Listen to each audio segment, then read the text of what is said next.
Hey everyone, this is Sean Butner, Certified High Performance Coach, and welcome to this week's live video here on Facebook. I hope you've been enjoying these. I just went through the 5 pillars of high performance, and today I wanted to talk about something that's a little bit relevant for me right now that I'm living through, and hopefully that will help and inspire you guys.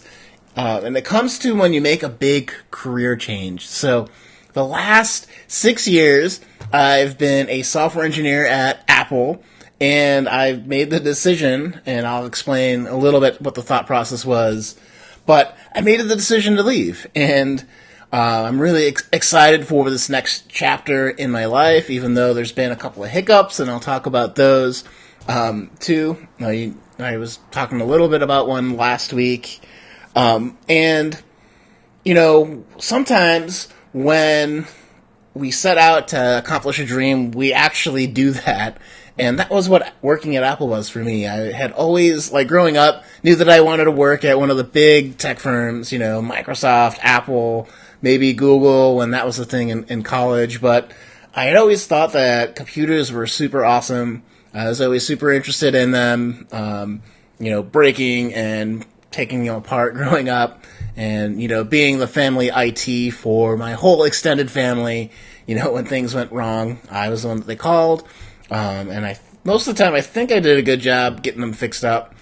But, any case, so love computers, always wanted to work there. And then 6 years ago, I started my first day at Apple. It was super exciting. I remember feeling like, I've realized this dream that I've had for such a long time. Having been out in the market for a while, working at another giant firm, Walmart Corporation, of course. So, doing tech for them. So, I really learned up until Apple, and then my first couple of years at Apple, that, it's really about the people. It's people that are creating the technology or the thing, the iPhone, the Mac, the, whatever software, the App Store, whatever. People make that. People are using that, and people talk about that stuff. And to me, that was really fascinating. And so I always had this interest in how do people reach their full potential, right? And how do, in particular, software engineers reach their full potential? And there's a lot of different ways that happen. A lot of it's coffee and time, right? You spend a lot of time in front of the computer and you get as caffeinated up as you possibly can stand. And maybe you put on some electronic music or punk rock music, whatever is your music du jour and what you like. And you just sit there and you code all the time. So that was one of the things. But through that, too, I also noticed that some of my peers would be so focused on that they'd burn out. Or there was times in my career at Walmart and at Apple where I felt like I was so focused on work that I was out of balance with my health, out of balance with my relationships. Or maybe I could do work and the relationships, but then my sense of excitement for life and my health would fail. So, but, having that philosophy that it's all about people, Apple's famous philosophy was the intersection of technology and the humanities.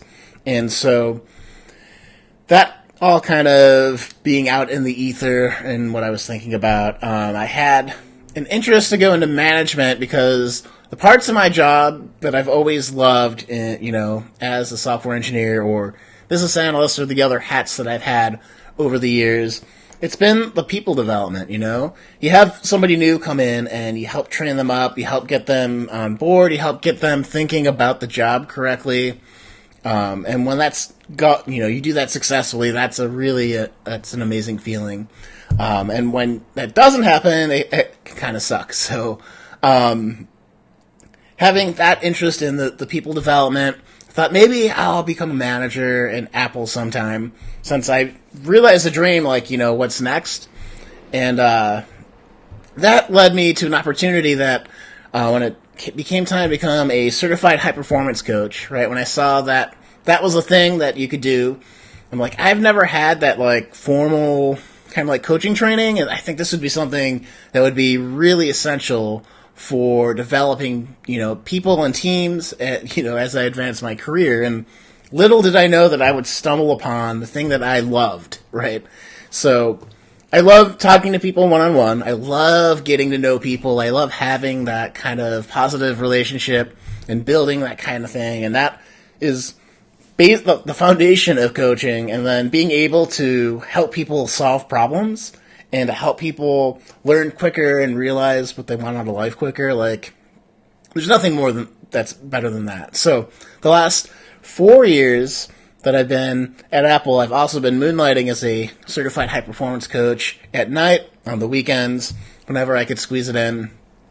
And, a lot of those principles, just being around that coaching stuff, the stuff that we teach and that we walk and guide people through, has really helped me kind of not completely lose it, having kind of a couple different jobs and, being in a serious relationship with someone that I deeply love and, wanting to spend time and not be all grumpy and stuff for her because I was just so frazzled with work, was something that was really needed. And as I started to progress further in the last couple of years at Apple, I'm like, okay, this is what lights my fire. How can I do more of this and maybe less of the coding and stuff that I had been doing?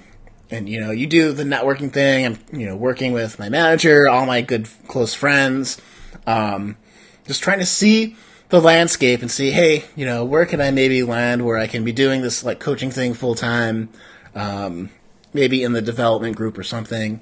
But turns out I didn't really find anything that matched what I was hoping for, and so I made the decision to leave. And maybe you've had a big career decision you've needed to make where it's choose something, follow and do something that you really want to do, that your heart's telling you to go do, that you're drawn to, and then, maybe you're trading it. Maybe you felt that way about the thing you had before, and now that doesn't seem as exciting because you found this new thing. That's exactly where I was at.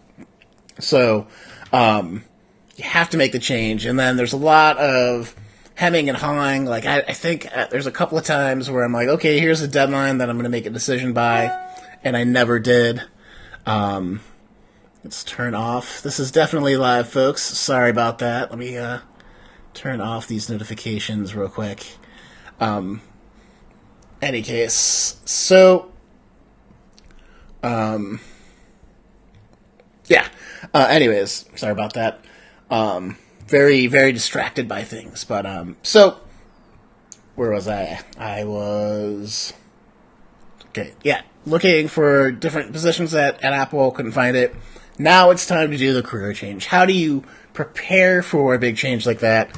Maybe you've had to do that in your life, either willingly or unwillingly, or maybe, it could just be, your family's going to change, you're adding on to the family, or you're adopting, or you're, either a human or a puppy or a kitten or something, whatever that big change is for you. How do you navigate it? Because there's a lot of fear around that. And in coaching, we talk about 3 different types of fear when it comes to big change.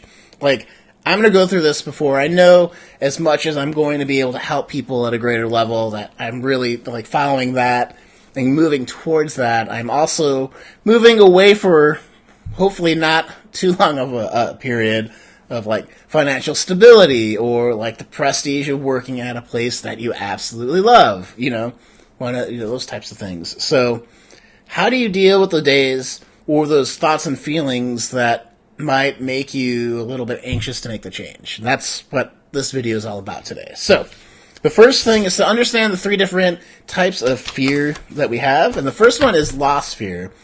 And what that is like, if I quit Apple and then focus on my coaching stuff full-time, 100%, what am I going to lose? I'm going to lose, like, knowing all, like, the secrets, like, knowing that stuff's coming out before it really, everyone else knows.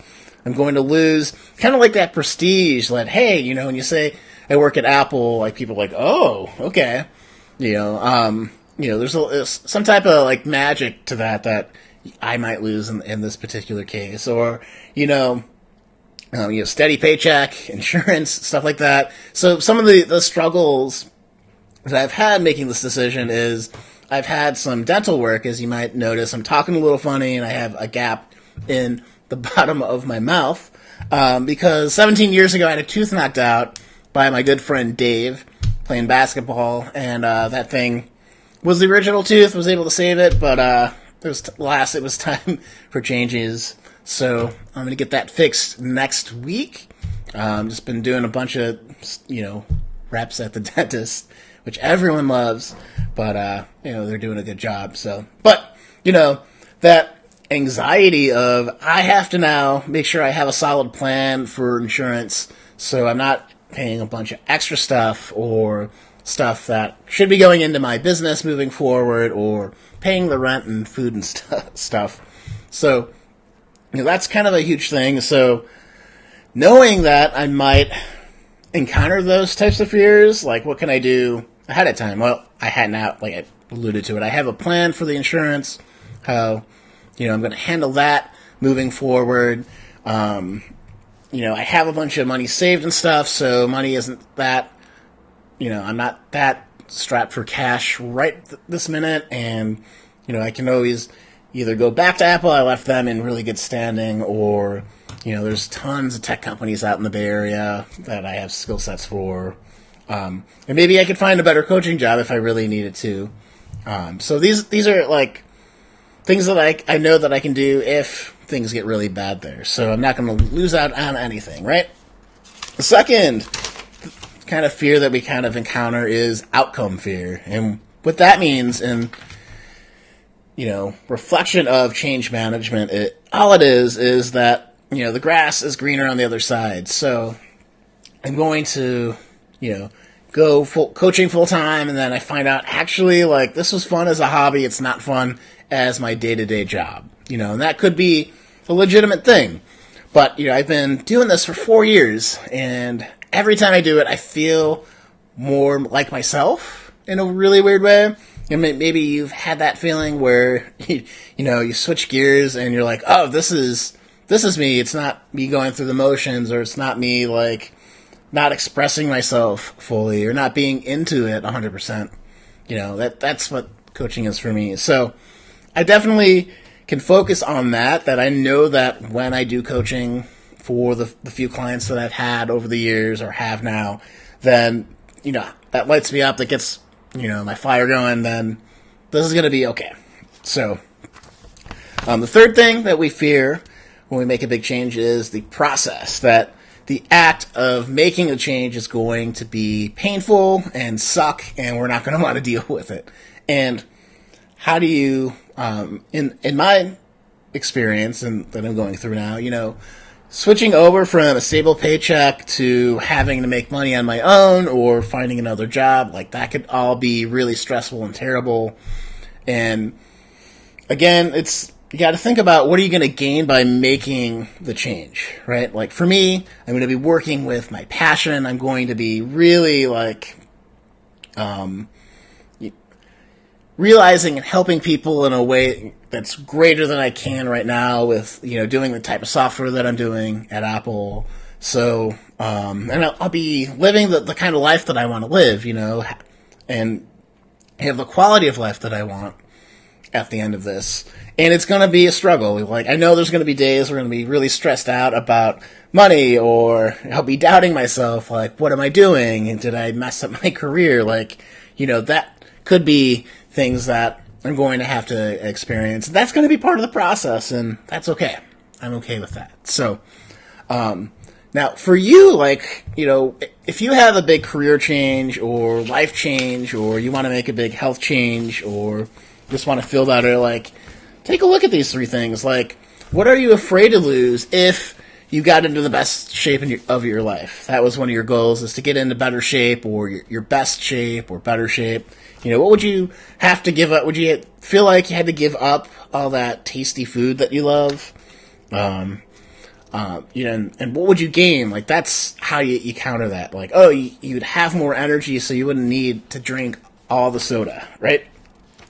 What outcome are you worried about? Do you think that if you started a new fitness program, let's say, you feel like you're not going to enjoy looking like Thor or whoever, one of the, I don't even know, look like Thor, super muscly, super fit.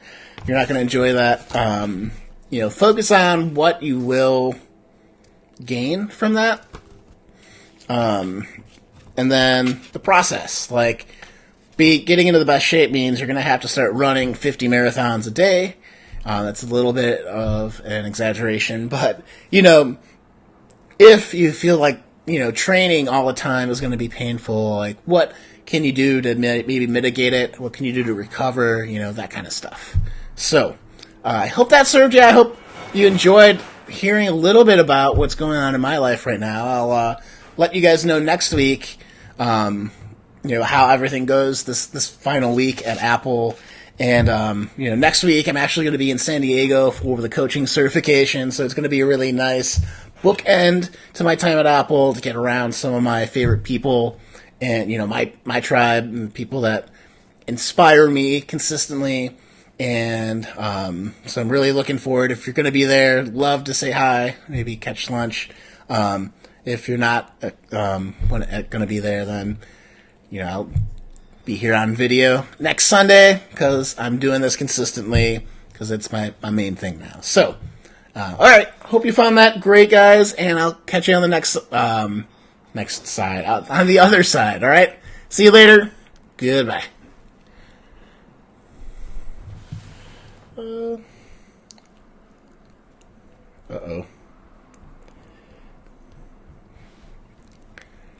Yeah, there we go.